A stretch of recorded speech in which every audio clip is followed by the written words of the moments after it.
오늘 살펴볼 하나님 말씀을 우리가 좀 생각해 보도록 합시다. 오늘은 계시록 22장입니다. 계시록 22장 6절부터 우리가 6절과 7절 말씀 두 절만 보려고 합니다. 계시록의 6절은 이제 마지막 종결의 의미를 가지고 있습니다. 이제 끝이에요. 이제 마지막 인사와 마지막 결론 부분을 지금 우리가 하고 있습니다. 6절부터가 결론 부분인데, 우리 지난주에는 새 에덴 동산에서 살펴봤잖아요. 이제는 다 끝났습니다. 끝나고 이제 마지막 종결에 대해서 뭐라고 이제 계시록이 끝을 맺고 있는지를 우리 좀 말씀을 통해 살펴보려고 합니다. 계시록의 끝을 보면 계시록의 6절부터 21절까지의 내용을 종합하면 이렇게 결정이 납니다. 계시록의 마지막 결론은요, 22장 6절부터 21절 말씀까지가 마지막 종결이에요. 이게 다 마지막 인사와 마지막 내용도 담겨 있습니다. 여기는 좀 복잡합니다. 이 내용들은 정리가 안 돼요. 왜냐하면 이 말도 들어있고 저 말도 들어있어 딱 문맥상 구분이 안 돼요. 근데 중요한 두 가지 핵심 내용이 이 안에 담겨 있다는 사실을 알게 됩니다. 그 내용이 무엇이냐면, 첫 번째는요, 예언으로서 요한계시록 말씀의 권위를 이제 확증하는 것이. 왜 그럴까요? 왜 권위가 확증이 필요하죠? 왜냐하면 이 말씀이 무슨 말씀인지, 너희가 어떻게 대해야 되는지를 마지막에 결론부에 두고서는, 왜냐하면 요한계시록이 중요하기 때문에 그래요. 그래서 마지막 결론부에 이 예언의 말씀에 대해서 확증, 이 예언의 말씀 반드시 성취될 것이며, 이 예언의 말씀은 누가 주시는 것인지를 다시 한번 확인시키고 어떤 의미인지를 확인시키는 것이에요. 왜 그럴까요? 마지막 우리가 무엇인가 부탁하고 당부를 하거나 할 때 마지막 말이 다시 한번 다짐시키고 또 확인시키고 잊지 않도록 기억하게 하고 생각나게 위해서 그렇습니다. 마지막 내용은 첫 번째로는 예언으로서 요한계시록 말씀의 권위를 확증하고요. 두 번째로는 예수님의 오심의 긴박성을 강조합니다. 왜 긴박성을 강조할까요? 왜냐하면 그 긴박성 속에는 계시록 전체가 말하고자 하는 내용에 대해서 순종할 것을, 지킬 것을 당부하기 위해서 그래요. 너희가 깨어있으라, 정신을 차리라, 이런 부분들에 대해서 긴박하게 오실, 사실 누군가 이렇게 약속해 놓고서는 그 시간이 임박하면 이제 긴장이 되죠. 왜냐하면 곧 오시게 되기 때문에. 예수님의 곧 오신다는 그 긴박성에 대해서 생각할수록 우리 삶이 어떻게 긴장이 되게 되죠. 그 준비하게 되죠. 경각심을 가지게 합니다. 그런 차원에서 이제 마지막 6절부터 21절까지 내용이 그렇게 담겨져 있어요. 근데 우리가 이제 먼저 살펴볼 것은 6절 말씀부터 살펴보도록 합시다. 6절입니다. 같이 읽겠습니다. 시작. 또 그가 내게 말하기를, 이 말은 신실하고 참된지라. 주 곧 선지자들의 영의 하나님이 그의 종들에게 반드시 속히 되어질 일을 보이시려고 그의 천사를 보내셨도다. 아멘. 아멘. 또 그가 내게 말하기를, 요한에게 말하고 있습니다. 여기서 그는 누구냐면 21장부터 시작해서 천사가 막 보여주고 있잖아요. 그래서 본문에서도 우리가 해석할 수 있는 부분이 천사라고 우리가 해석할 수 있습니다. 물론 뭐 예수님이라고도 해석할 수 있지만 우리가 천사라고 보는 것이 더 합당한 것 같아요, 문맥상.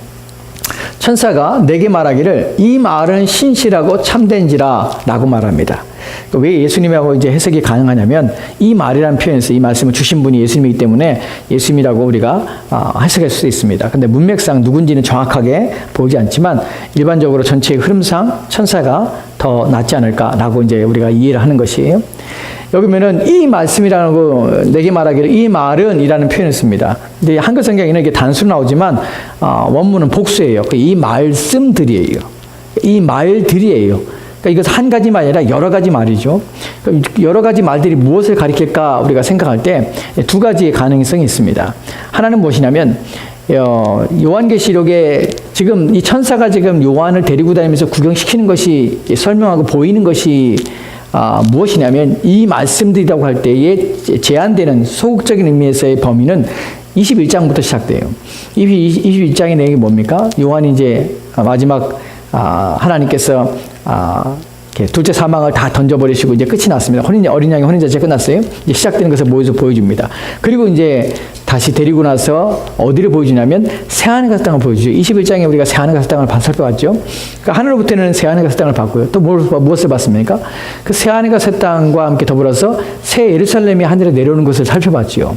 그리고 21장에 새 예루살렘이 어떤지, 그 건축 구조물에 대해서, 내부에 대해서 쭉 설명하는 것을 우리가 살펴봤습니다. 그리고 22장에서 1절부터 5절까지가 새 에덴 동산에서 보여줬죠. 이런 것들이 이제 이 말씀들이라고 우리가 이제 설명할 수 있습니다. 즉 21장부터 시작해서 22장 5절 말씀까지 전체 내용을 첫 번째로 이 말씀들이다라고 우리가 이해할 수 있지만 사실은 우리가 넓은 의미 속에서는 그것을 포함한 요한계시 전체라고 우리가 이해하는 것이 더 확실합니다. 왜 그러냐면 이 6절 말씀부터 요한계시록의 종결이에요. 마지막 내용들이에요. 즉 마지막 내용을 담고 있기 때문에 이 말씀들이라고 할 때 이 말씀은 폭이 넓을 수밖에 없습니다. 왜냐하면 요한계시 전체를 다 아우르며 전체에 대한 내용을 마지막 이제 결론을 내기 위해서 지금 말씀하고 있는 것이기 때문에 이 말씀들이라고 표현된 것은 21장을 포함한 요한계시 1장부터 시작된 전체의 말씀이라고 우리가 보는 것이 더 낫습니다. 두 가지가 가능해요. 하지만 우리는 전체의 내용들이 요한계시 전체의 내용을 지금 이 말씀이라고 설명하는 것을 우리가 생각해 보겠습니다. 왜냐하면 그것이 더 합당합니다. 합리적이고요. 근데 이 말씀들은 즉 요한계시록이라고 표현하면 되겠습니다. 요한계시록 이 예언의 말씀들은 어떤 것이냐면 신실하고 참된지라 라고 말합니다.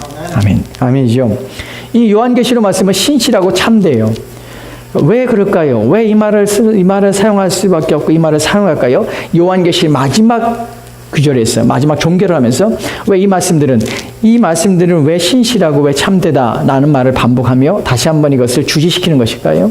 여러분 여기서 신실하다는 단어를 좀 살펴볼 필요가 있는데요. 신실한 단어를 보면요. 다음 슬라이드 보실래요? 신실하다는요. 단어의 원은요. 확신하다는 뜻이에요. 이 단어는 확신하다. 근데 그냥 확신하다는 의미가 그냥 확신하다는 의미가 아니라 어떤 의미를 또 이 안에서 왜 확신하다는 단어가 의미가 되냐면 이 단어는 약간의 모호함이나 부정확함이 전혀 없는 상태의 확신입니다. 그러니까 우리가 뭔가를 확신한다. 근데 우리는 사실 확신한 단어가 99%도 확신한 단어를 사용할 수 있습니다. 90%도 확신한다는 단어를 사용할 수 있어요. 51%도 확신한다는 단어. 왜냐하면 부정보다 많으니까 확신한다는 표현을 쓸 수 있어요. 하지만 이 단어가 사용되는 확신한다, 내가 이 신실하다는 단어 속에 담겨진 의미는요. 약간의 모호함이나 부정확함이 전혀 없다는 것이. 모호함이라는 것이 무엇입니까? 이해가 안 된다는 것이에요. 뭐지? 이게 무슨 의미지? 나는 이해가 못하는 것이 없다는 것이. 두 번째는요. 부정확함이 없다는 것이. 즉 이것이 분명하지 않거나 또는 이것이 완전하지 않거나 무엇인가 부족하거나 하는 것이 없는 상태에 이것이 확신한다는 것이. 근데 여기서 무엇에 대한 이 확신이 부정확하거나 모호함이 없다는 것이냐면 왜 그렇게 되냐면 따져보고 조사해본 결과에 도출된 확신이라는 것입니다. 이 단어는 우리가 신실하다, 신뢰할 만하다, 확신한다 라고 할 때 성경이 이런 단어를 쓸 때 또 하나님 말씀에 대해서 이 말씀에 들어갈 때 우리는 이것이 그냥 하나님 말씀이니까 그냥 믿으면 돼. 뭘 의심하고 뭘 따져보고 해 라고 말하면 안 돼요. 여러분 그것은 무식한 것이에요. 왜 무식하냐면 우리는 맹목적으로 믿는 종교가 아닙니다. 기독교는 여러분 믿으세요, 그냥 믿으면 돼요 라고 말하는 것은 아니에요. 우리는 성경은 두 가지의 증거를 가지고 있는데 하나는 뭐냐면 내적 증거가 가지고 있고 하나는 외적 증거를 가지고 있어요.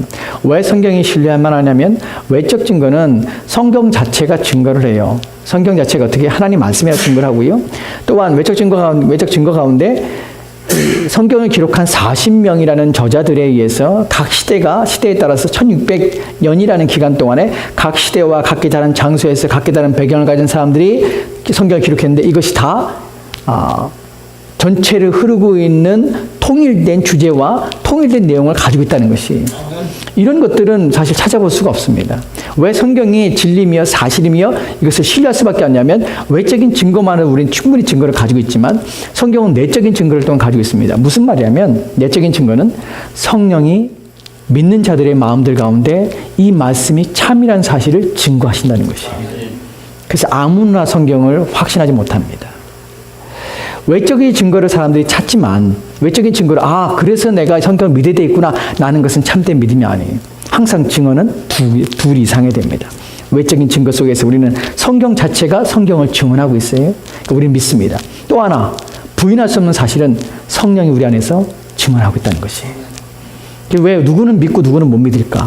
학자들이 성경이 성경은 하나님 말씀이야라고 생각하지만 그것이 내적인 성령의 증거로서가 증명되지 않는다면 그건 참된 믿음은 아닙니다.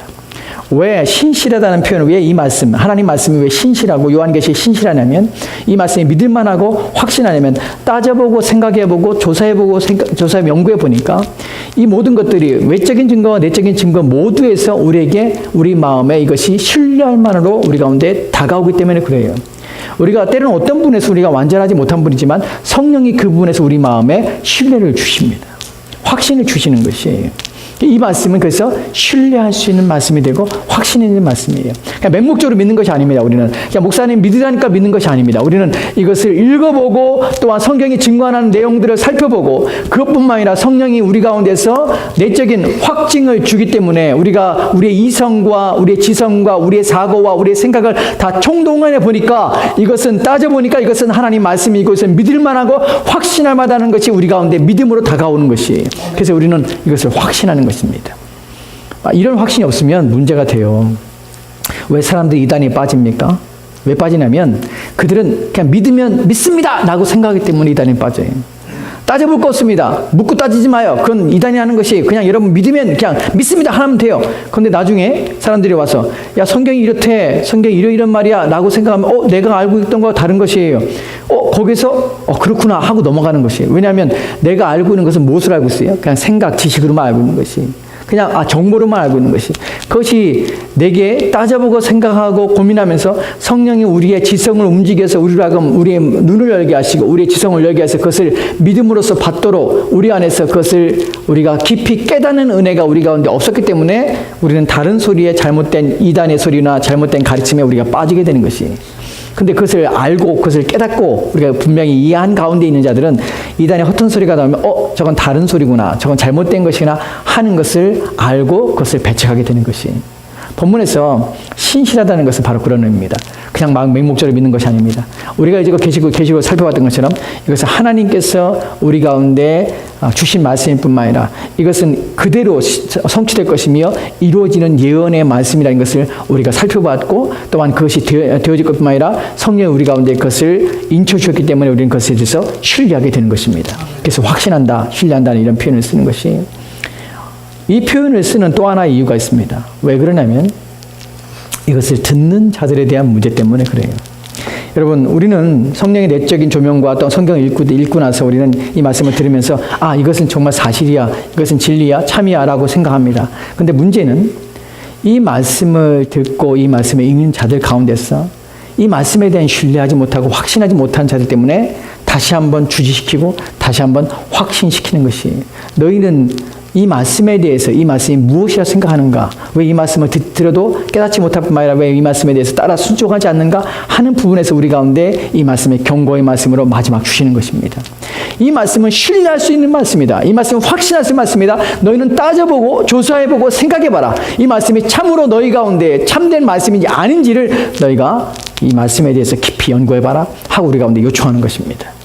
우리는 이 말씀을 듣고 깨달아서 살펴봐야 되는 것이에요. 자꾸 읽어야 되는 것이에요. 말씀을 가까이 되는 것이에요. 그렇지 않으면 우리는 진리를 놓치게 되는 것입니다. 당시에 있어서 하나님 말씀으로 받지 못하는 상황이 있지요. 누구의 말을 믿을 것인가, 누구의 말을 따를 것인가 하는 것이 끊임없이 계시록에서 우리 가운데 요청되는 중요한 질문입니다.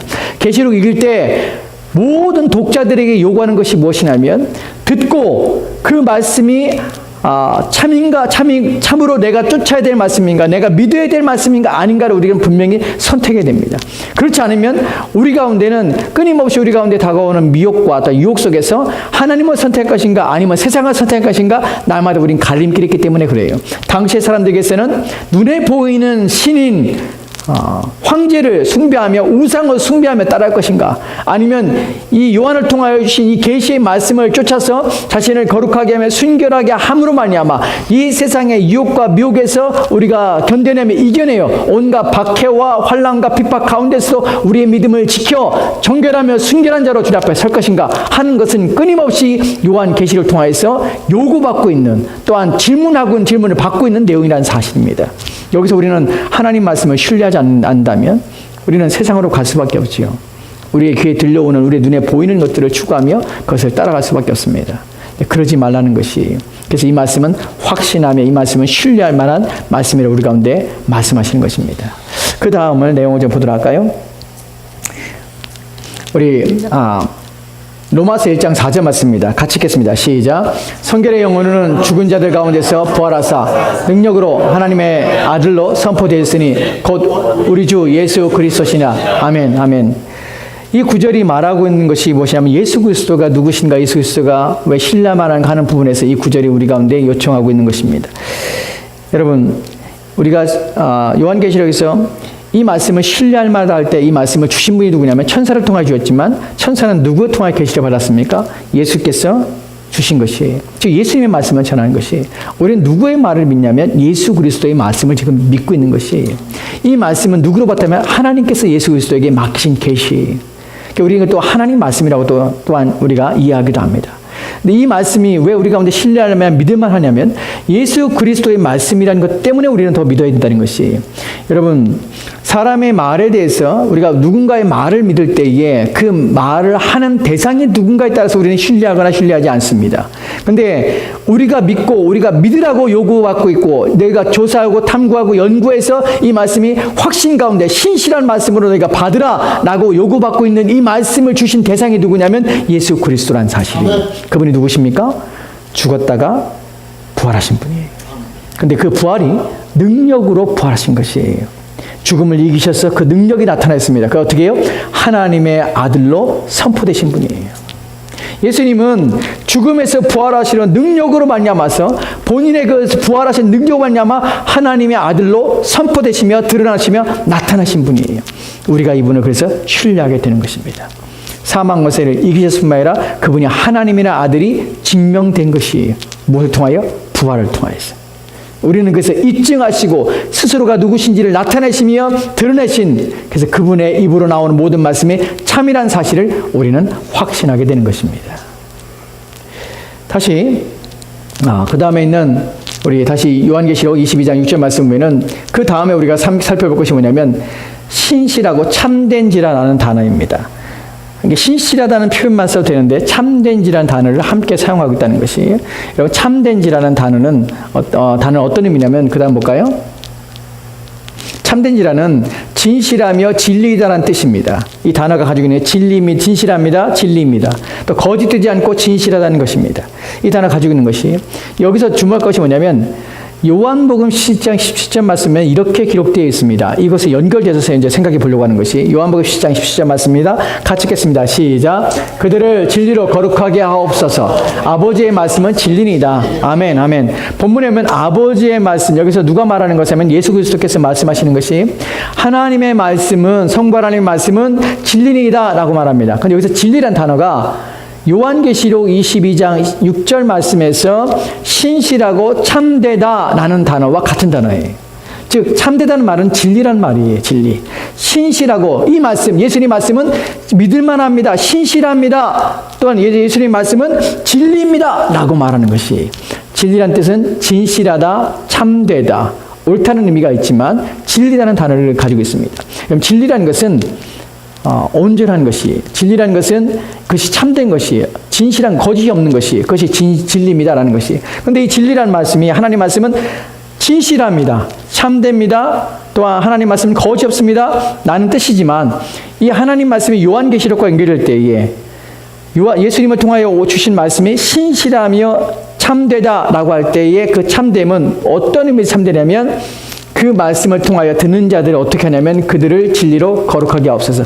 그 말씀이 일으키는 역사가 무엇이냐면 거룩하게 하시는 것이. 요한계시록은 그냥 단순히 우리에게 지식과 정보를 주는 것이 아니라 우리를 거룩하게 하시는 하나님의 진리의 말씀입니다. 우리는 요한계시를 통하여 우리가 거룩하게 되도록 애를 써야 하는 것이. 왜 그렇죠? 요한계시를 우리 가운데 경고하고 있습니다. 너는 어떠한 삶을 살 것인가? 어린 양의 혼인잔치를 보여줬습니다. 너무나 아름답고 너무나 황홀하며 또한 천상에서 드려진 예배의 모습을 우리 가운데 보여줬습니다. 그래서 우리를 하여금 소망하게 하는 것이.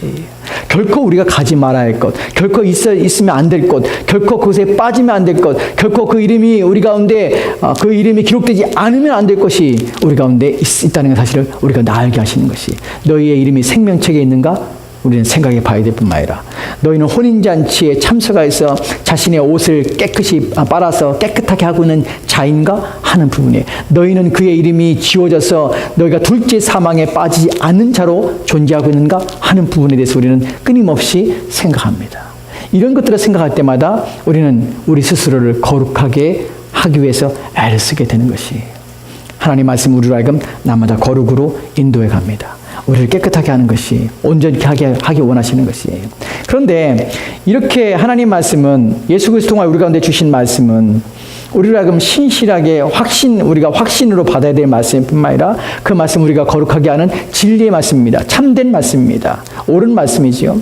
그런데 불구하고 이 말씀을 따르지 않는 자들이 있습니다. 이 부분에서 예수님께 책망하시는 부분이 한 부분 나오는데 요한계시록이 아니라 요한복음에 나옵니다. 요한복음 8장에 보면 8장 46절 말씀이 이렇게 기록되어 있습니다. 같이 읽겠습니다. 시작. 너희 중에 누가 나를 죄로 책잡겠느냐? 내가 진리를 말하는데도 어찌하여 나를 믿지 아니하느냐? 아멘. 아멘. 예수님을 지금 비난하고 예수님을 책잡아서 예수님을 고소하며 예수님을 쓰러뜨리려고 합니다. 예수님께서 그렇게 말씀하시죠. 내가 너희 중에 누가 나를 죄로 책잡겠느냐? 내가 진리를 말하는데도 예수님 지금 진리를 말하는데도 어찌하여 나를 믿지 않느냐? 라고 예수님 책망하십니다. 여전히 사실 이 부분에서는 요한계시록이 사실 이 얘기를 하고 싶은 것이에요. 신실하고 참되다 하나님 말씀은 예수님을 통해 우리가 얻은 이 예언의 말씀은 신실하고 참된데 어찌하여 그 말씀을 들음에도 불구하고 진리를 말하고 있는데 불구하고 그것이 참인데도 불구하고 어찌하여 너희는 그것을 믿지 않느냐? 라는 책망이 믿지 않냐는 경고가 우리 가운데 계시록을 통해서 주어진다는 것입니다. 천사가 다시 말하는 것은 마지막 종결에서 이 말씀들은 신실하고 참되다. 너희는 이 말씀을 믿고 있느냐? 그 말씀을 따르며 그 말씀대로 순종하며 살려고 하고 있느냐? 라는 것을 우리 가운데 되물으며 다시 한번 경각심을 또 경고를 우리 가운데 주기 위한 것입니다. 우리는 이 말씀을 통하여 스스로를 살펴보고 돌아봐야 되는 것이에요. 다시 한번 26장을 보도록 합시다. 6장, 22장 6절 말씀입니다. 여기 뒤에 있는 내용들을 보면 여기에 이제 이 내용들 속에서 왜 신실하고 이 말씀은 신실하고 진실한데 왜 신실하고 진실한 가운데서 이 부분이 이 말씀들이 또 가지고 있는 의미가 무엇인가 이 가지고 있는 내용들이 무엇인가 무엇을 전달하고 우리 가운데 주신 것인가 하는 부분에서 또 다른 설명을 하고 있습니다. 그 뒤에 보면 이렇게 말하고 있죠. 주 곧 선지자들의 영의 하나님이 그러니까 이 메시지를 주신 분이에요. 하나님이 그의 종들에게 반드시 속히 되어질 일을 보이시려고 그의 천사를 보내셨도다. 아멘. 여기 보면 반드시 속히 되어질 일입니다. 이 예언의 말씀 요한계시록은 어떤 말씀이냐면 반드시 속히 되어질 말씀이에요. 우리 가운데 일어나리고 반드시 성취될 말씀이라는 사실이에요. 그러니까 이것을 우리가 들을 때마다 이것을 우리가 깨달을 때마다 무엇을 생각해야 되냐면 이것이 되어지는구나, 이것이 반드시 이루어지는구나, 성취될 것이구나 하는 것을 우리는 긴장감을 가지고 이 말씀을 받아야 되는 것이. 또한 두 번째로 그 다음에 나오는 내용이 뭐냐면 그 일들을 보이시려고 하는 것이에요. 성취되고 일어날 일들을 보이시려고 한다는 것이. 여러분, 보인다는 단어는 이것은 나타내는 것이에요. 감추는 것이 아니에요. 우리가 살펴봤듯이 계시록의 말씀은 감춰진 것이 아니에요. 숨겨진 것이 아니에요. 보이시려는 것이에요. 나타나셔서 깨달아 알게 하시는 것이에요. 이 말씀 속에는 의미 속에 또 다른 의미가 뭐냐면 가르치고자 하는 것이. 우리 가운데 하나님께서 반드시 속히 되어질 일들을 감추신 것이 아니라 그것을 보여주셔서 우리를 하여금 가리키셔서 우리를 하여금 알게 하시기 원하는 것이에요. 근데 왜 알게 하십니까? 무엇 때문에 그렇습니까? 무엇 때문이냐면 우리를 하여금 준비하고 예비하기 위해서 그러는 것이에요. 어느 때를 준비하고 예비합니까? 종말의 때를 그러는 것이에요. 왜 종말의 때를 예비하고 준비됩니까? 종말의 때는 위험한 시기요, 또한 유혹의 시기요, 미혹을 하며 배반하며 배교하는 일들이 이 땅에 있기 때문에 그래요. 또한 신실하게 믿는 자들에게는 환난과 박해의 시기 때문에 이 때를 준비하며 예비하기 위해서 우리 가운데 주신 것입니다. 마가복음 13장 21절과 23절을 보면 이렇게 기록됐습니다. 같이 한번 읽을까요? 같이 읽겠습니다. 시작. 그때에 어떤 사람이 너희에게 말하되 보라 그리스도가 여기 있다, 보라 저기 있다 하여도 믿지 말라.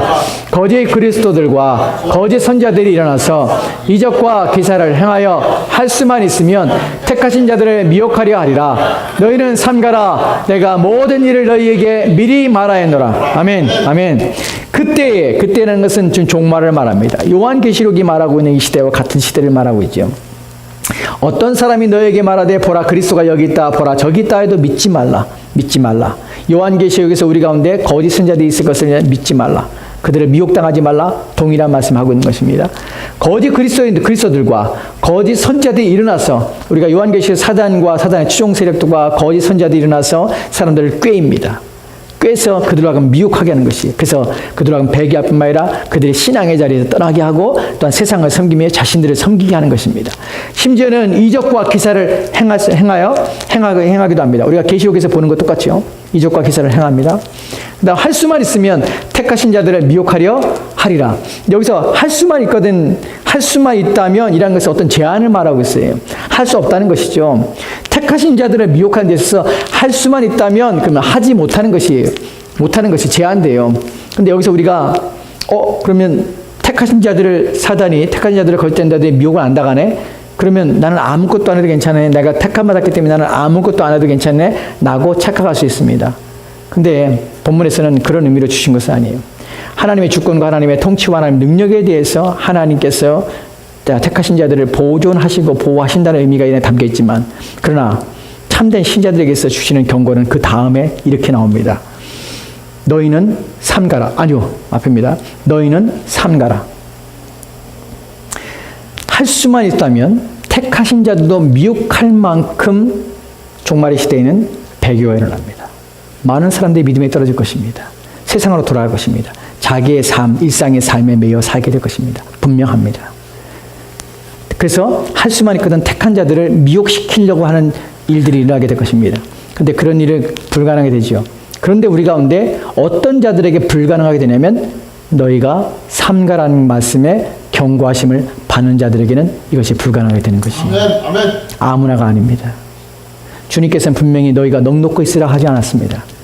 너희가 택하신 자들은 미혹당하지 않을 것이니까 너희는 아무런 경계심 없이 그냥 편하게 있으면 돼 라고 말하지 않았습니다. 반드시 분명히 너희가 삼가라고 합니다. 본문에서 삼가라는 것은 주의하여 살피라는 의미예요. 경계심을 가지라는 것이에요. 어떻게 해요? 너희의 지적인 능력을 다해서 사고와 생각을 가지고 주변을 살펴서 최고의 최상의 경계태세를 가지고 너희 인생을 살으라는 의미가 바로 본문에서의 삼가라는 말이에요. 우리는 깨어있지 않으면, 우리 지성이 깨어서, 우리 지식이 깨어서, 생각이 깨어서 끊임없이 자신을 살펴보고 그리하여 내 자신이 어떻게 살고 있는지를 날마다 돌아보지 않는다면 우리는 반드시 미혹될 것입니다. 주님은 그런 자들이 미혹되지 않을 것이에요. 어떻게 해요? 삼가는 자들은 아무도 미혹당하지 않을 것이라는 것입니다. 그래서 깨어있으라는 것이 마지막 구절은 더 심각합니다. 뭐라 합니까? 내가 모든 일을 너희에게 미리 말하였다. 이 말은 무슨 말입니까? 아무도 핑계하지 못해요. 주님, 종말에 내가 이렇게 밖에 가심하고 이렇게 내 마음이 이렇게 흔들릴지, 이런 일들이 있을지, 이렇게 내가 미혹되고 내가 알았습니까? 내가 그 참인 줄 알았지 나는 그러니까 믿었죠. 라고 하는 것들은 다 쓸모없는 것입니다. 그날은 핑계하지 못합니다. 못을 박으셨어요. 내가 미리 말하였노라. 그날에 어떤 일이 있을지 미리 말하였노라. 너희가 너희 마음을 미혹당하는 일이 있을 것을 내가 미리 말하기 때문에 너희가 나중에 핑계하지 못하리라. 우리가 요한계시록 22장 6절 말씀에서도 나타내 알게 하신다는, 나타내고 보이신다는 의미가 바로 그런 의미입니다. 이미 우리 가운데 가르쳐진 것이, 그때 가서 나 몰랐습니다 라고 말하는 것은 아무런 도움이 안 됩니다. 의미가 없는 것이. 우리는 계시록 읽으면서 나타나진 것을, 알게 하신 것을 알아요. 그것을 알기 위해서 그것을 주의하여 우리 삶들을 살피며 인생을 살아야 되는 것입니다. 주님 오실 날을 기다려야 되는 것이. 마지막 7절 말씀 보도록 합시다. 22절 7절 말씀입니다. 같이 읽겠습니다. 시작. 보라 내가 속히 오리니 이 두루마리의 예언을 말씀을 지키는 자는 복이 있으리라 하더라. 아멘. 아멘. 보라는 것은 환기를 주의시키는 것이. 얘들아 보라, 주목해라, 집중해라 라고 지금 선언하는 것입니다. 보라, 집중해라, 내가 속히 오리라. 이 말을 주시는 이유는 무엇입니까? 긴장감을 가지라는 것이. 내가 이 문 앞에 있는 것처럼 너는 그렇게 살아라는 것이. 우리가 깨어있다는 것은 끊임없이 우리가 영적인 긴장감을 가지고 있는 것입니다. 주님께서 문 앞에서 문을 두드려 이제 주께서 주의 재림이 가까웠다는 사실을 우리가 인식하고 있다면 우리는 절대로 영적인 잠을 자지 않을 것입니다. 우리는 10처녀의 비유 속에서 5처녀의 불행한 모습을 보았습니다. 또한 우리는 게으른 종의 비유에서 주인이 늦게 올 것을 생각하고 게으름이 악하게 지내다가 갑작스럽게 맞이한 주인 때문에 그가 어떤 일을 당했는지를 우리가 말씀을 통하여 살펴봤습니다. 우리는 깨어 있어야 합니다. 어느 때에 주님이 오실지 못하기 때문에 속히 우리라는 주님의 말씀에 우리는 깨어 우리 마음을 지켜야 하는 것입니다. 그런 자들은 그 뒤에 나오는 것처럼 이 두루 말씀을 지키는 자들뿐만 아니라 그들에게는 복이 있습니다. 이 복이 무엇인지는 우리가 다다음 시간에 살펴보도록 하겠습니다. 기도하겠습니다. 우리 같이 주신 말씀